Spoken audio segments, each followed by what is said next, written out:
So part 3, let's dive into it straight away. Setting up the OBS.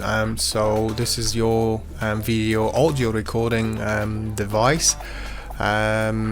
We will need, however, a couple of things. First of all, we will need a couple of tools. We will need a speed test, estimator, and a YouTube help to find out what we can feed into OBS.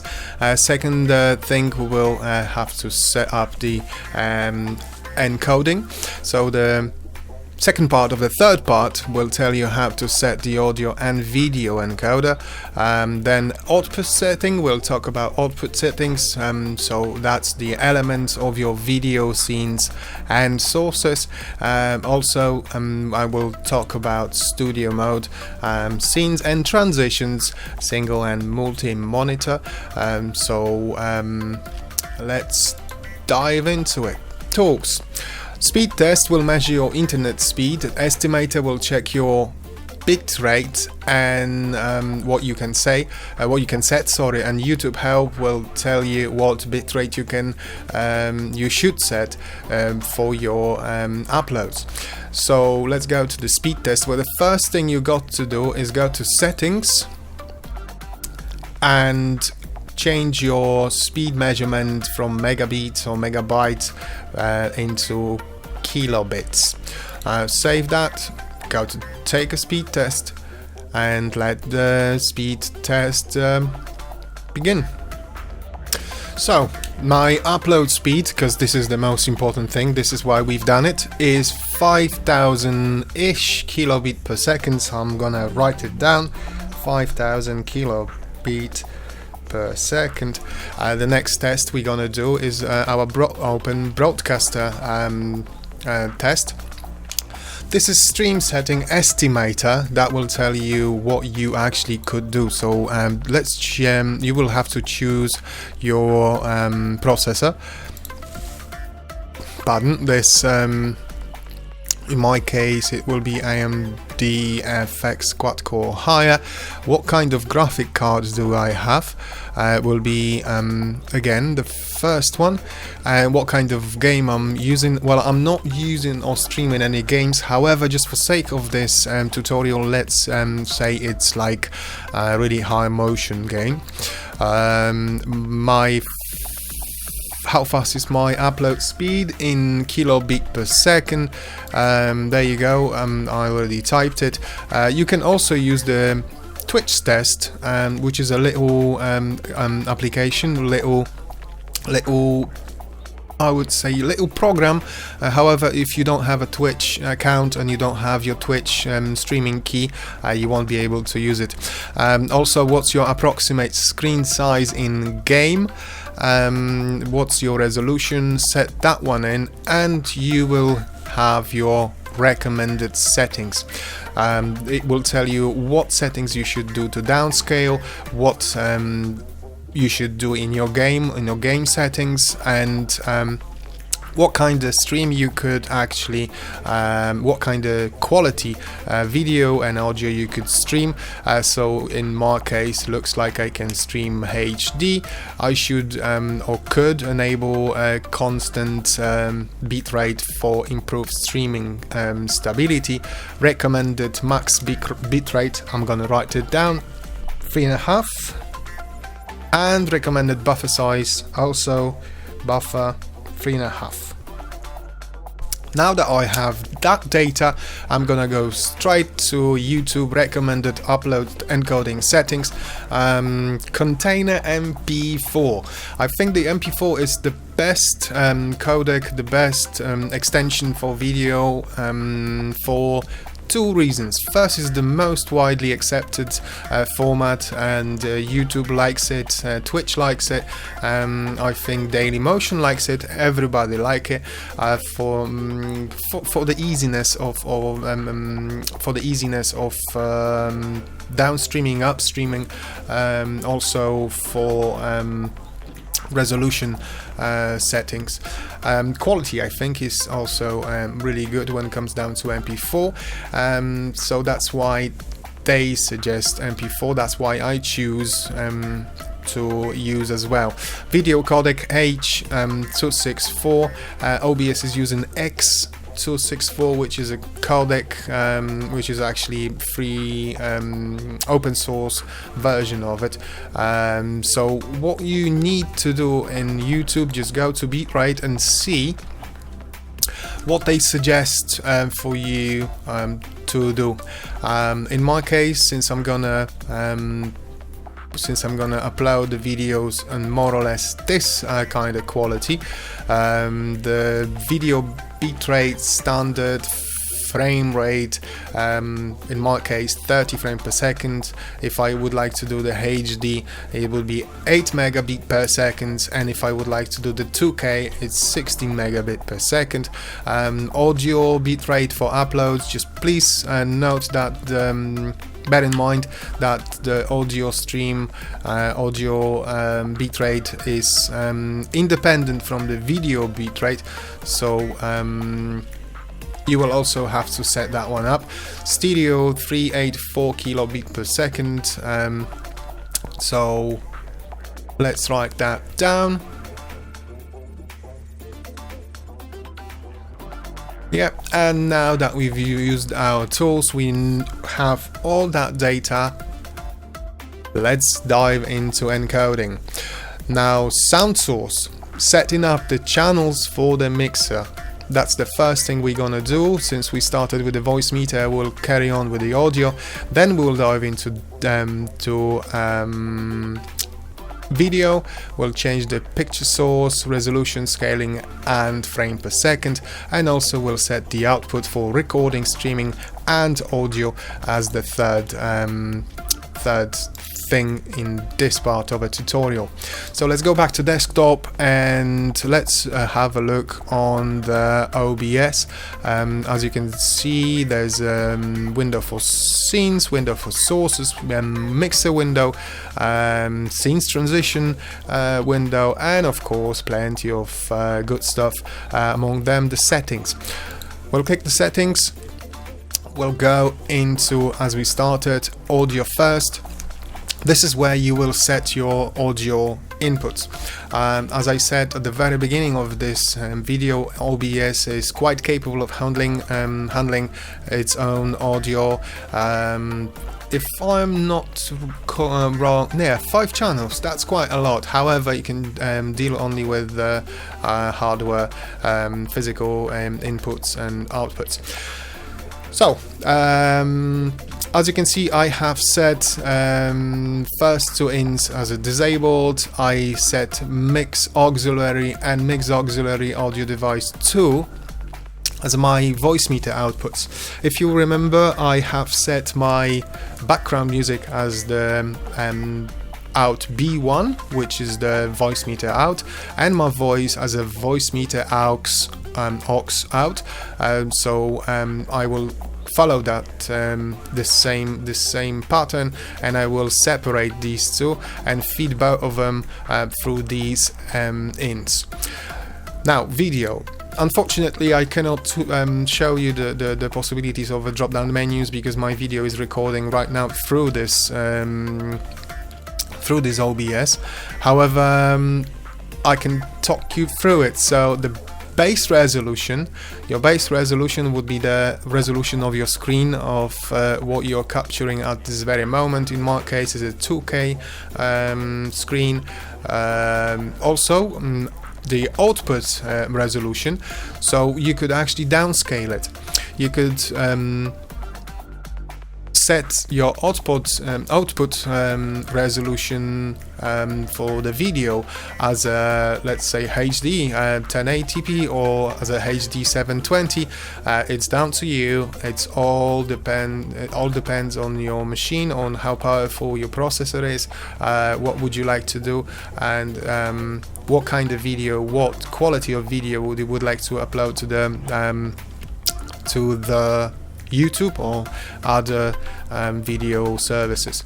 The common frame per second value, if you click on that one, it will let you set uncommon or not standardized frame per second values.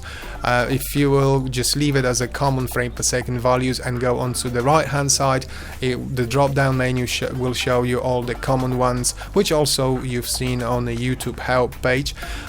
So I set mine for 30 frames per second. Now that we set our audio ins and video in, we will click onto output tab and we'll go through that. First of all, streaming.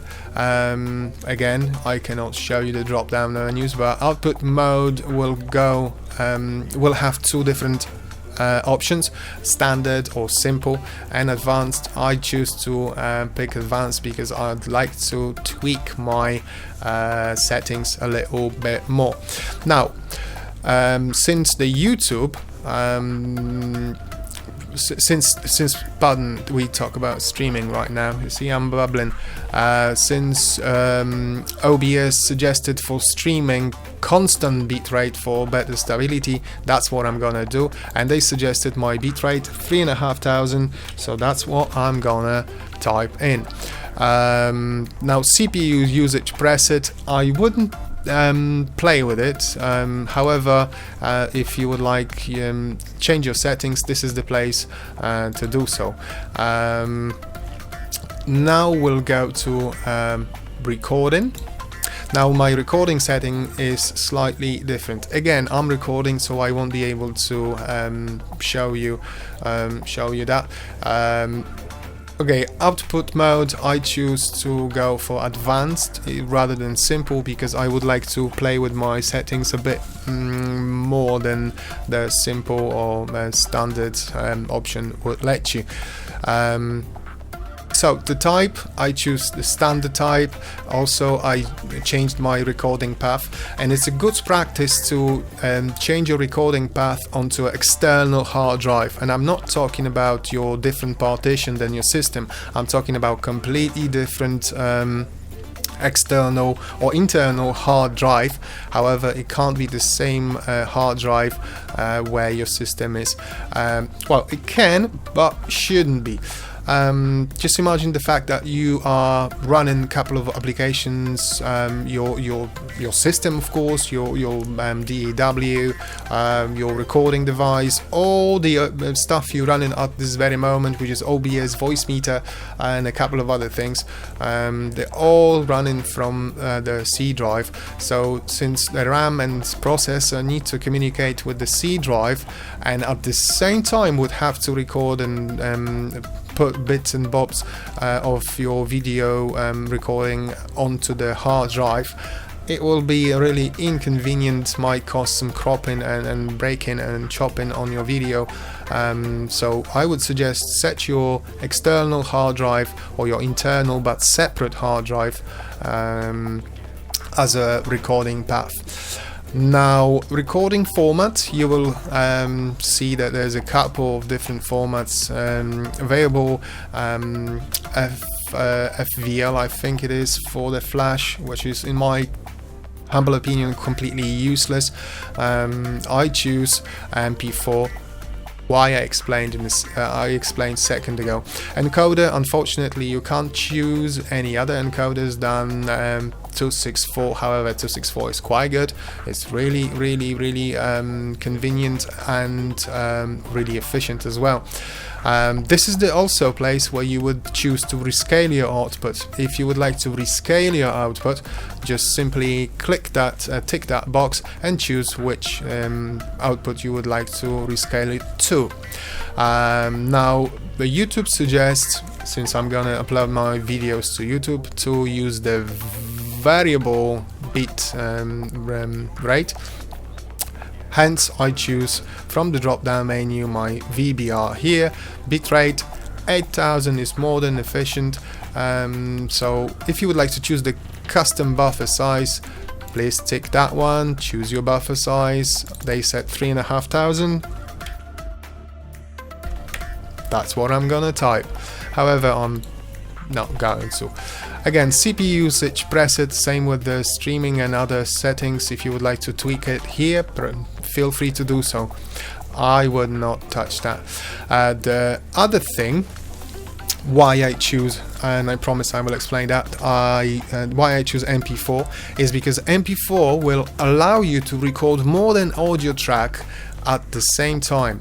And it is very important to me, since I separate my voice from my background music. In case if I would like to edit the video I'm recording, this is the way to go. Hence I have ticked output audio track 1 and audio track 2. I'm using only two of stereo tracks, as you know, so my video will contain 2 different tracks. So when I drop my MP4 file, my recorded video into recording software like Adobe Premiere, I think it is, or Sony Vegas Studio, the video will contain 2 different stereo tracks of the audio, so I can tweak it, mute it separately, edit it separately, and so on and so forth. And this is where you set the quality of that audio. For track 1 you can set 320, for track 2 you can set 320, for 3 you can set 128 if you wish, and for track 4 you can set even different one. However, it's a good practice to keep your tracks at the same audio bitrate, so if you choose to go for 192, set it all over the place. The other settings I would like to quickly show you is the hotkeys. You can set a lot of different hotkeys for a lot of different functions. This is the place where you can actually set them up, and in advance you can choose 2 of the rendering two of the renderers, video renderers. You have DirectX, direct 3D11, or you could choose OpenGL if you are a Linux user, or you would like to go with the open source format. Also, you could change your file name formatting. I choose mine to be just vid-hour and minute. This way I will know which video has been recorded or what time of the same day. I'm not usually letting it I don't know, hang it for longer than 24 hours, so before I post it or edit, so just that will do. However, you have plenty of different options to choose from. This is if you will hover over the file name place, that will show you all the variables, all the different things you could use as your file name. Now, if you're streaming, most important thing when you're streaming, it's the drops. Your stream might have drops, so you would need automatically reconnect with your streaming service, so that's a good idea to tick that one in. And stream delay, if you would like to set a delay on your streaming due to reconnects, let's say you set 30 seconds or 30 minutes stream delay, then you will have plenty of time to reconnect with your stream and just pick up from the place where you started. So I think this would be it when it comes down to encoding. Let's dive into the next part, which is audio output settings. Audio mixer, adjusting the volume and tracks, scenes, where are they and how to set them up, and sources, adding desktop and other elements to your video. And by other elements of your video, I mean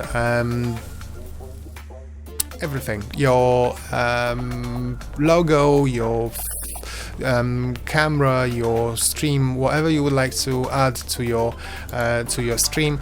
This is where we are going to talk about that. So let's start without the audio again. As you can see, there's a little part of OBS where the audio is dealt with. My webcam has a camera, so just to avoid a double sound or just crappy sound from the webcam. We all know that webcams do not come with the best sound microphones. I just muted it, didn't even bother to set any filters. Speaking of filters, you will have 2 of them for audio. Let me just deal with the other one. Filters, there you go. You will have to click on the plus and you will have two of them to choose from. Gain, which will increase or decrease gain of the signal, and noise gate, which will we all know what the noise gate is. For those who don't, noise gate is the little plugin in case of software which will absolutely cut off all the signal, audio signal below some let's say volume or signal level. So you could add them here. Let's for a second I will add the noise gate. These are the settings you are playing with, the threshold, the for close, for the open mic, and so on and so forth, attack time, hold time, and release time. So basically you could set everything there for your mic, for your background music, for any source you have chosen. Also, this is the place where you can actually increase the volume or decrease the volume of your signal from your different sources. And when it comes down to audio, this is it. Our audio is perfectly done and streamed and sourced and dealt with. So let's dive into video. Your video will contain scenes, and the scenes will contain sources. So the scene is something you're gonna put into the video, how the video will look like. So in case of a desktop, if you will look on my left hand side, the desktop is containing logo, which is in the very top of the screen, and contains the webcam. Webcam is right here, and a display capture, which means all my display is captured with this one, with this option. So how to do it? First of all, click on the scenes, as you will start with completely black screen. Name your scene. Let's say I will name this one test,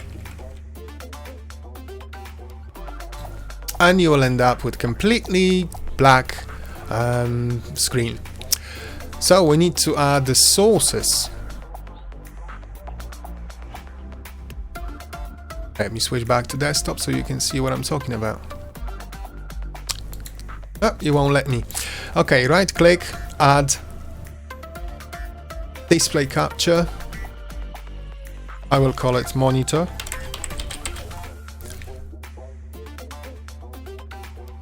Okay, there you go. We have a monitor. Now we can see on the screen what is getting captured, what is being captured. Another thing we could add is, let's say, an image. So I will add image, random one. I will just call it image. What a convenient situation. I will go to pictures and pick, what could I pick? I will pick that logo, even though I'm not supposed to. Now, I'll go to my website logos and we'll add, oh, my Fender. Yeah, why not? We'll add my picture. There you go. My Fender design. Okay. Now we added this one. We can scale it because it's taking the whole screen right now. So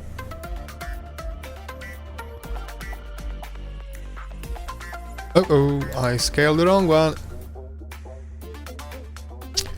Go to image, click on the image and drag like that. I hope you could see this.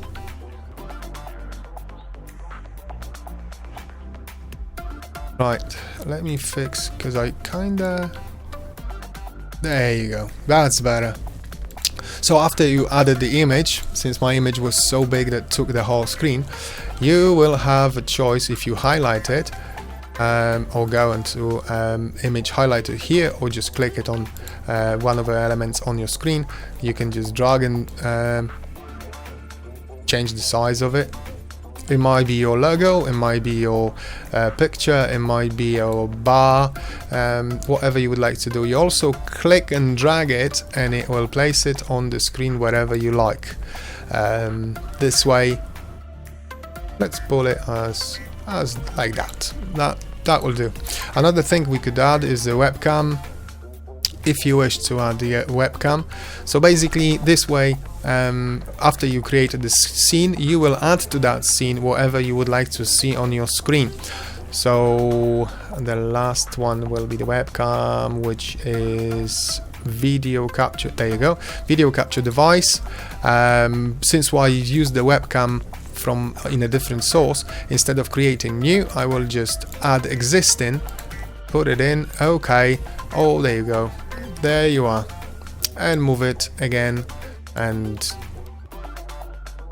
scale it. Basically this is it. You could also, after you add them, you can switch them off by clicking on the little eye. This little area of the OBS will let you decide what you will have on your screen. So first you got to create a scene, and then add elements of your video to your screen. So as we added test, we added the display capture, which is my desktop. We added the image, which is that little fender. We added the webcam, which is right now switched off, switched on. You can switch them off and on as you wish. It's all up to you. You can add as many elements as you would like to have. Elements, unfortunately, some of them are quite heavy and power consumption and so on and so forth.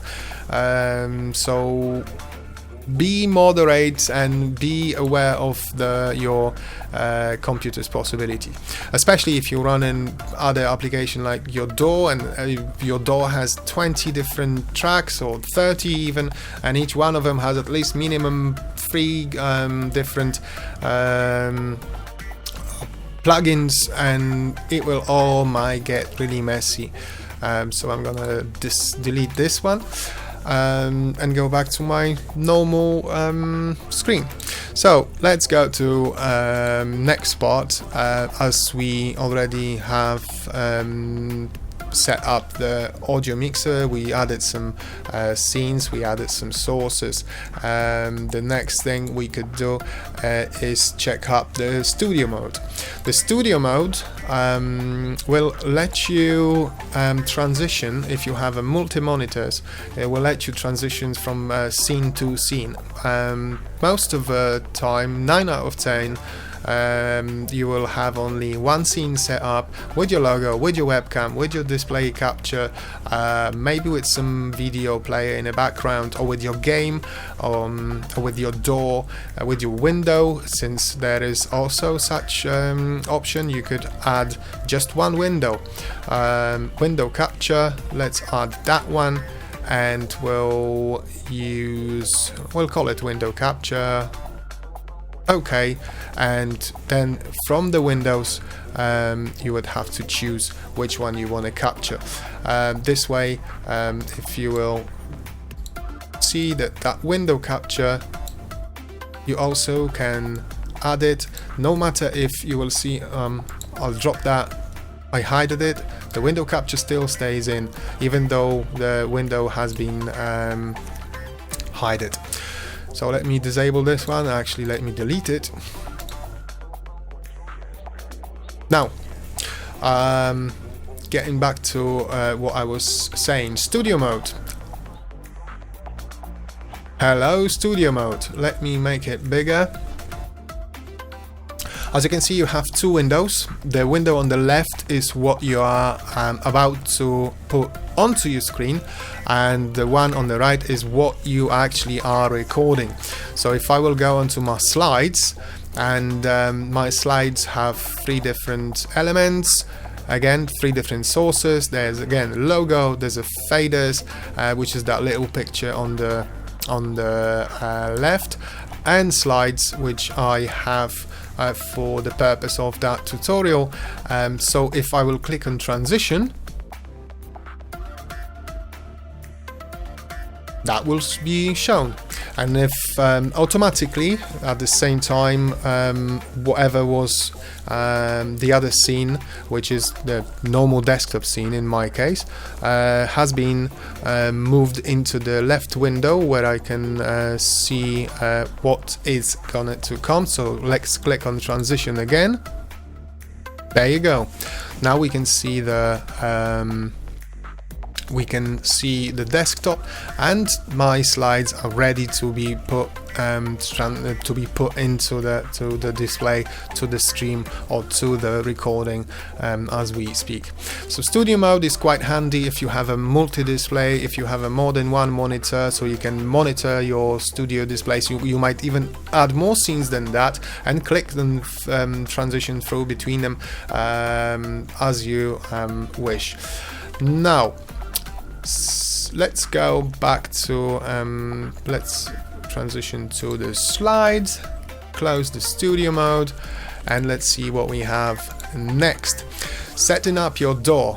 To set up your DAW correctly, to be actually able to play anything through the DAW, and to actually be able to listen what's going on in your DAW, we'll have to set up the connections, and we also will have to set the proper audio quality. So in that very particular moment, I have my Wavelab running in the background, and it plays the music. It applies to all the DAWs, all the software. You will get to go to your preferences and go to your VST audio connections, or any other oh, I'm sorry, I got to stop that one for a second. It will or any other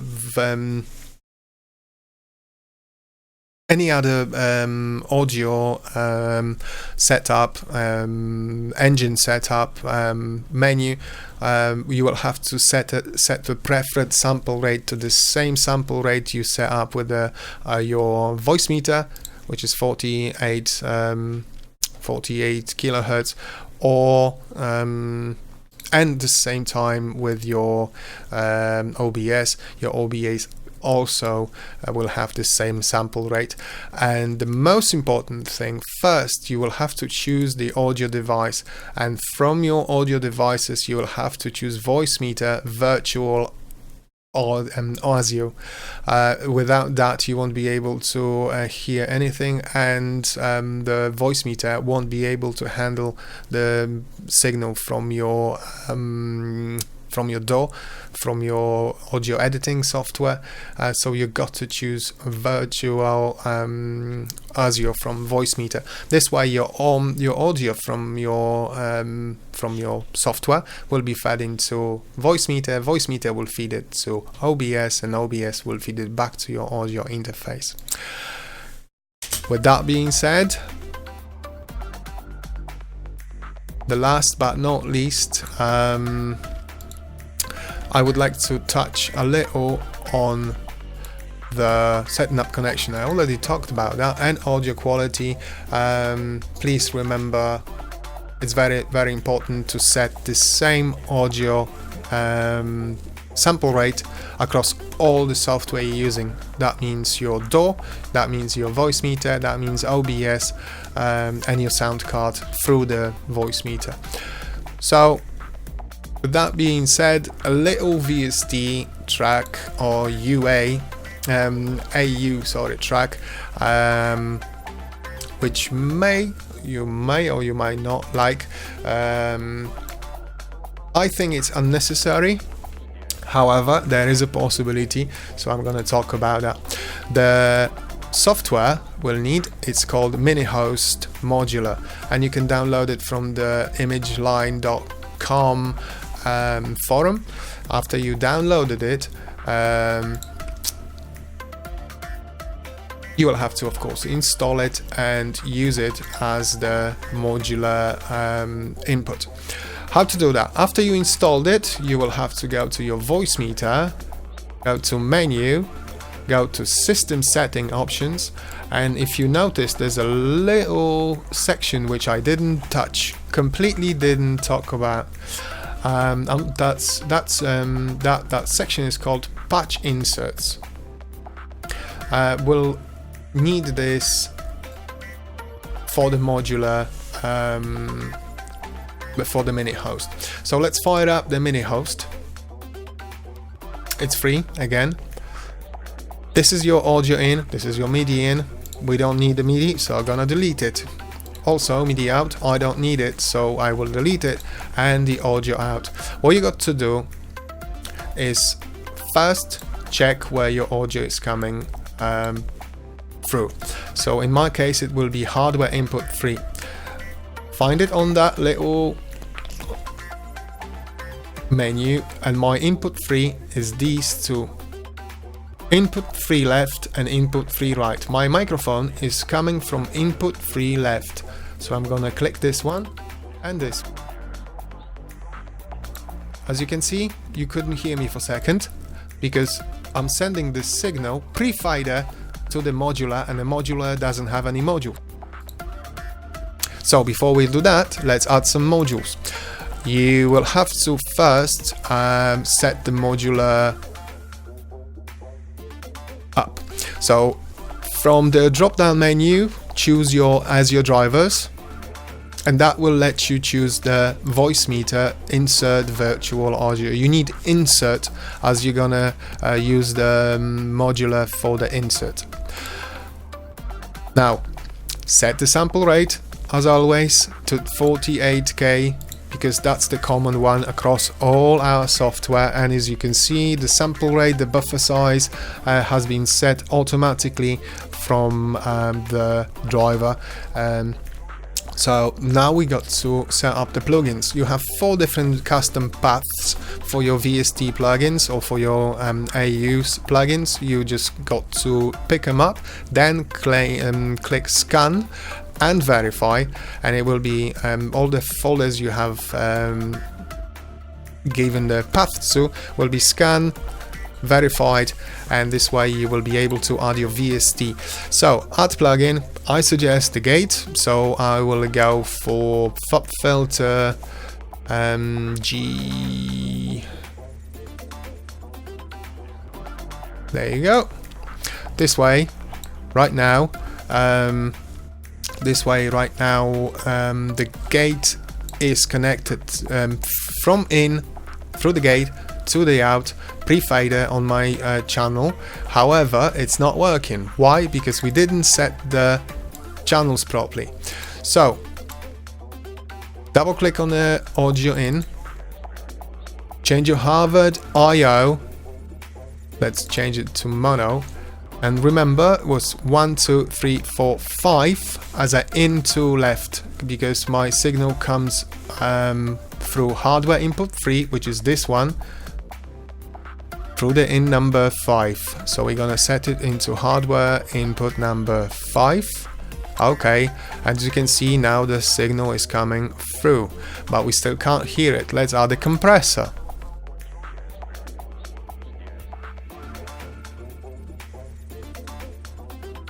Kaboom! But compressor is not connected, so how we can do it? We can remove that connection,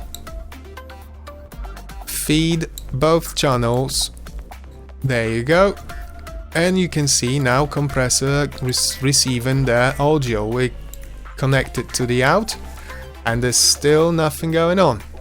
So let's slightly change it and set the audio out into number 5, the same one which we set before. Now we activate it.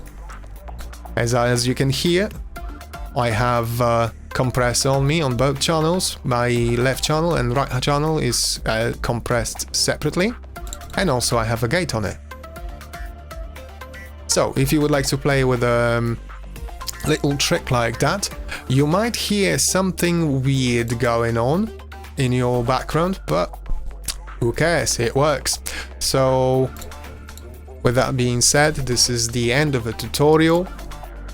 I'm gonna close the modular, I'm gonna close that, I'm gonna say goodbye to you.